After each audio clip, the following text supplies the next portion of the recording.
You wake up every morning telling yourself today will be different. Today you will finally stick to the plan. Today you will not procrastinate. Today you will not self-sabotage. And yet here you are again, stuck in the same loop, failing at the same things, making the same mistakes you swore you would never make again. But what if I told you that your failures have nothing to do with your willpower? What if the real enemy is not laziness, not lack of discipline, not even fear? The enemy is invisible. As Sigmund Freud once observed, the mind is like an iceberg. It floats with 1/7 of its bulk above water. That hidden 6/7, that is where your failures are born. That is where your unconscious mind is making decisions you do not even know about. Decisions that sabotage everything you consciously want. And the most terrifying part, you cannot fight an enemy you cannot see. But today, that changes. Because I am about to show you the 7 unconscious mechanisms that are keeping you trapped in failure. And once you see them, you can never unsee them. Hidden saboteur. Imagine there is someone living inside your mind. Someone who knows all your secrets, all your fears, all your deepest insecurities. And this person has one mission, to keep you exactly where you are. Sounds like a horror movie, right? But this is not fiction. This is your unconscious mind. Carl Jung called it the shadow, the part of yourself you refuse to acknowledge. The part that holds everything you have repressed, denied, and hidden away. And here is the terrifying truth. Your shadow runs the show. Think about it. Have you ever promised yourself you would wake up early only to hit snooze 5 times? Have you ever said you would start eating healthy only to find yourself ordering pizza at midnight? Have you ever sworn you would speak up in that meeting only to stay silent? That is not weakness. That is not laziness. That is your unconscious mind overriding your conscious intentions. As Jung brilliantly put it, until you make the unconscious conscious, it will direct your life and you will call it fate. You are not failing because you are not trying hard enough. You are failing because there is a part of you that does not want you to succeed. But why would any part of you want failure? That brings us to something most people never consider. Comfort pain. Here is a psychological truth that will disturb you. Your brain does not want you to be happy. Your brain wants you to be familiar, and there is a massive difference. You see, your nervous system is wired for one thing above all else, survival. And to survive, it needs predictability. It needs to know what is coming next. So when you try to change, when you try to succeed, when you try to become someone new, your brain sees that as a threat. Change equals danger. This is why people stay in toxic relationships. This is why people stay in jobs they hate.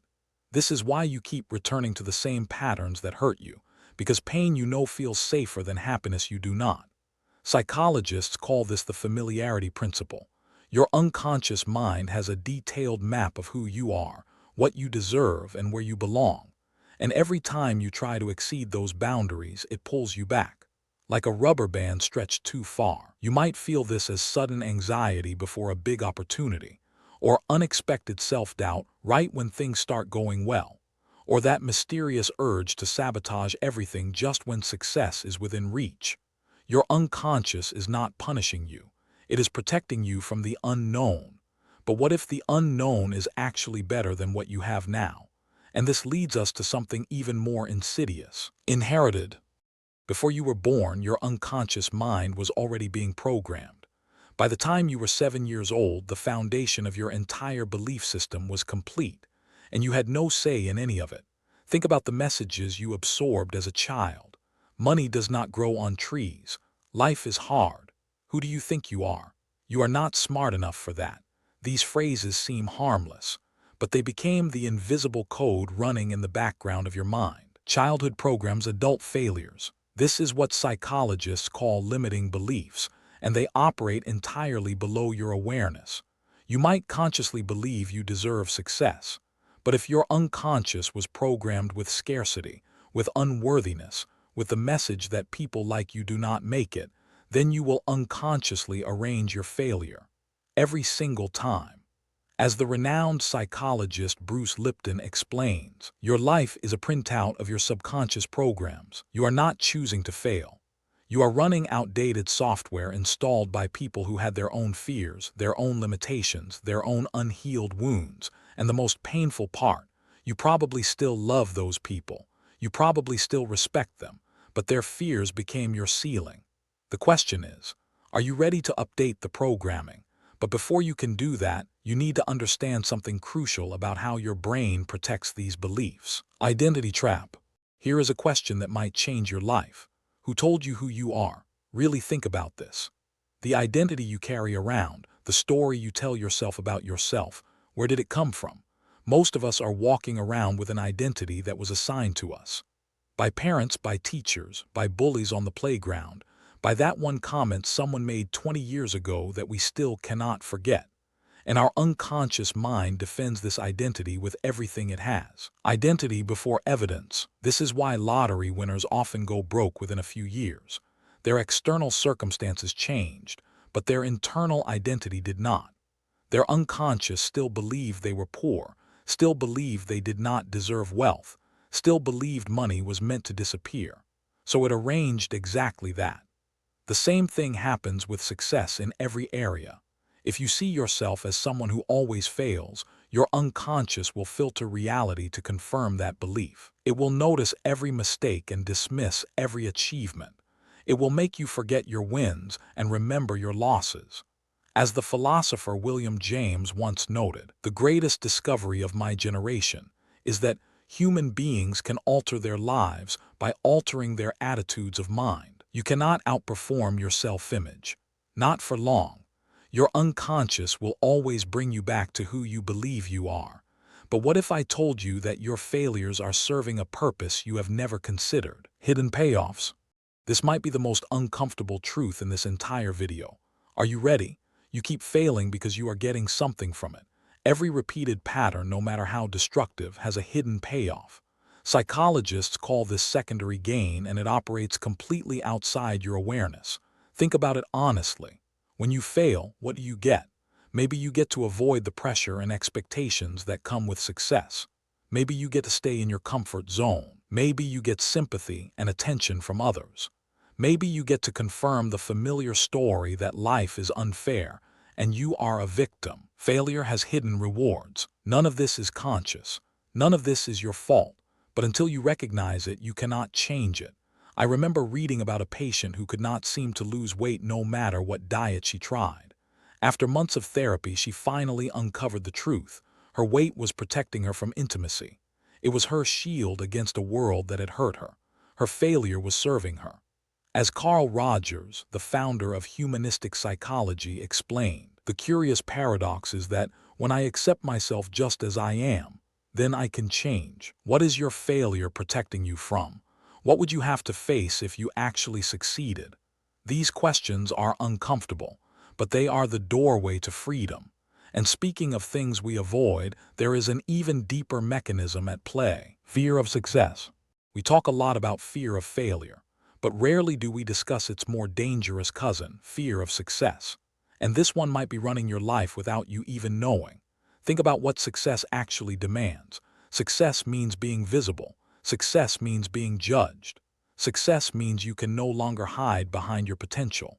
When you fail, you can always comfort yourself with what could have been.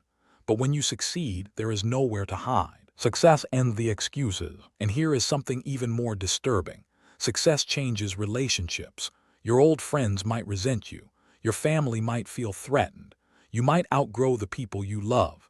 Your unconscious knows this, and it would rather keep you small and surrounded than successful and alone. This is why artists destroy their careers at the peak. This is why entrepreneurs sabotage deals at the last minute. This is why people push away the partners who actually love them. Marianne Williamson captured this perfectly when she wrote, "Our deepest fear is not that we are inadequate. Our deepest fear is that we are powerful beyond measure." Your unconscious is not afraid you will fail. It is afraid of what happens when you finally succeed. It is afraid of the responsibility, the visibility, the isolation of being someone who made it. But here is the thing about fear. It only has power in the dark. And there is another layer to this we need to explore. Emotional. Your body is addicted to certain emotions, and those emotions might be exactly what is keeping you stuck. Every time you feel an emotion, your brain releases specific chemicals. Feel stressed. Here comes cortisol. Feel victimized. Here comes a whole cocktail of hormones. And just like any drug, your body becomes dependent on these chemicals. It starts to crave them. You are addicted to failure. This is why you might unconsciously create drama when life gets too peaceful. This is why you might pick fights when things are going well. This is why you might sabotage success right when it appears. Your body is going through withdrawal from familiar negative emotions, and it needs its fix. Dr. Joe Dispenza, who has studied this phenomenon extensively, explains it this way. If you want to change your life, you have to change your energy, and that means changing how you think and feel. Think about your default emotional state. Is it anxiety, frustration, victimhood, unworthiness? That default state is not random. It is an addiction your body has cultivated over years, maybe decades. And every time you try to change, every time you try to feel different, your body rebels. It creates circumstances to bring you back to those familiar feelings. This is perhaps the most mechanical reason you keep failing. And breaking this addiction requires something most people never do. But before I tell you what that is, you need to understand one more crucial piece of this puzzle. Observer effect. Here is where everything starts to shift. Here is where you begin to reclaim your power. It starts with a simple but profound act: observation. In quantum physics, there is something called the observer effect. Simply by observing a particle, you change its behavior. The same principle applies to your unconscious patterns. The moment you become aware of them, truly aware, they begin to lose their power over you. Awareness is the cure. This is why therapy works. This is why journaling works. This is why meditation works. Not because they give you new information, but because they help you see what was always there. The shadow only has power in the dark.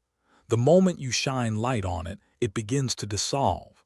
Viktor Frankl, who survived the Nazi concentration camps, discovered something profound about human freedom. Between stimulus and response, there is a space.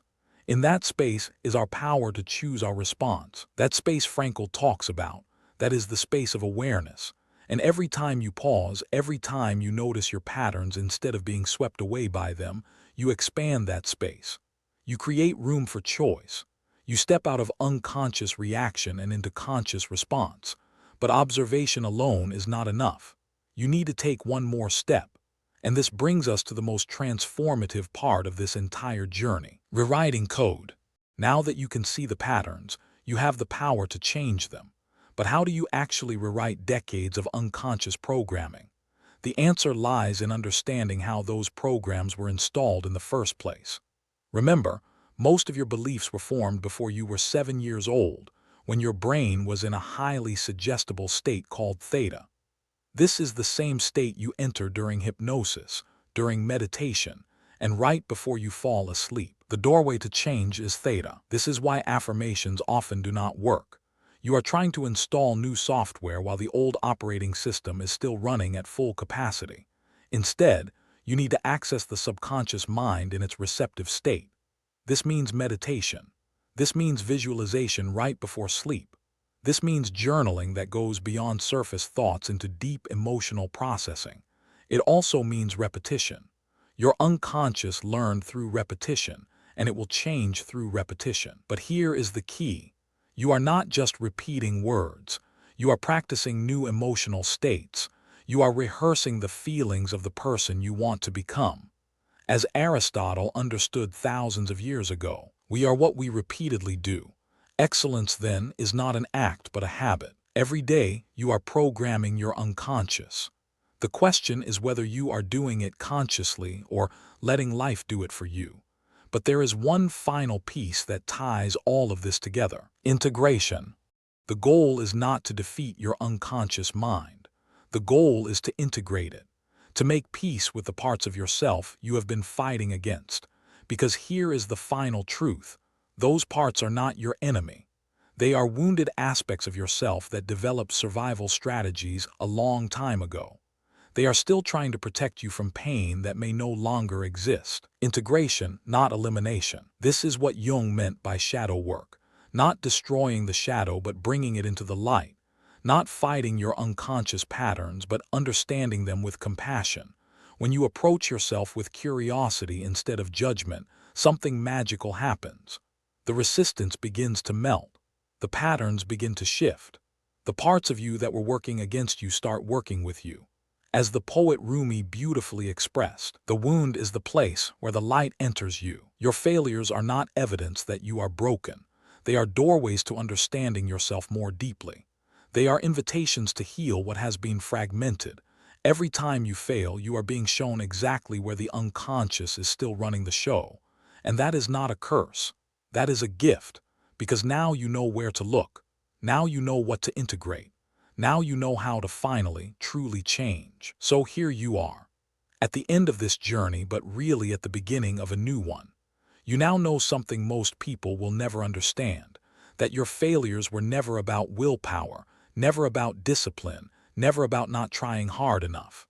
They were about an invisible system operating beneath your awareness, a system designed to keep you safe by keeping you small. You were never broken, but safety is not the same as living. And small is not who you were meant to be. The unconscious is powerful, yes, but consciousness is more powerful still. Every pattern you now see is a pattern you can change. Every belief you now recognize is a belief you can rewrite.